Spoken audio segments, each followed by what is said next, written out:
Neither the Capitol Police nor the FBI, U.S. Secret Service, Metropolitan Police, or other law enforcement partners knew thousands of rioters were planning to attack the U.S. Capitol. The known intelligence simply didn't support that conclusion. It sounds like depends on what the meaning of actionable intelligence is. What's your take on this, Clint?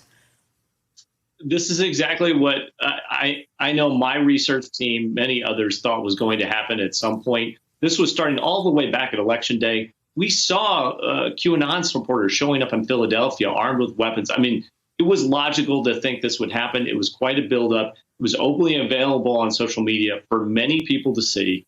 It was not a surprise to anyone that had been doing any research on the topic. I think it really just comes down to how they can skate around this issue of what is actionable. It was very clear. And to be honest, I really think for the law enforcement folks that were working there that day, they didn't have tremendous amount of support. They definitely had not been trained in this. Their intelligence functions are not trained the way the federal government would be. Only very large police departments usually have this. And they had cognitive dissonance, in my opinion. They didn't believe that the president's supporters would march up and try and break into the Capitol. They just did not believe it. The intelligence was there. Now, whether they took that assessment and whether they actually prepared for it, it just does not seem like they did. And that's also what caused, I think, a lot of confusion in terms of the DOD response, why it took so long to get federal support into the Capitol that day. If the goal, though, is, Clint, to make sure that this doesn't happen again, that what mistakes were made don't get made again, what about the things the report doesn't address, like the attackers' motivations, the extent of President Trump's involvement?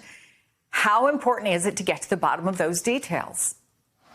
It is, Chris. I mean, you can see it in the recommendations. They say, the FBI and DHS should look at how they report on open social media warnings and how they issue intelligence bulletins.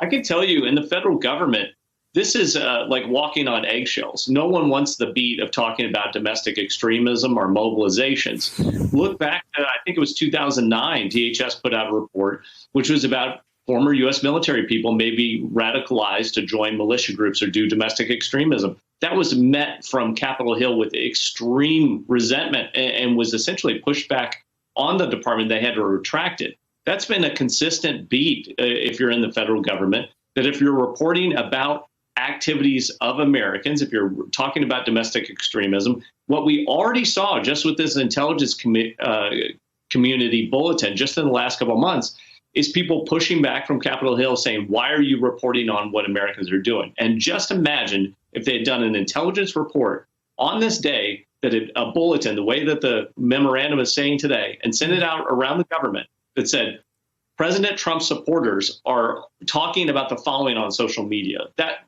reaction would have been outrageous. We would have been talking deep state, spying on the Trump campaign. It would have been the same things that we've heard over the last 4 years. So it's a very difficult lane for DHS and the FBI to tread in the domestic space. Clint Watts, Garrett Haake, Ken Dilanian, thanks to all of you. Much appreciated.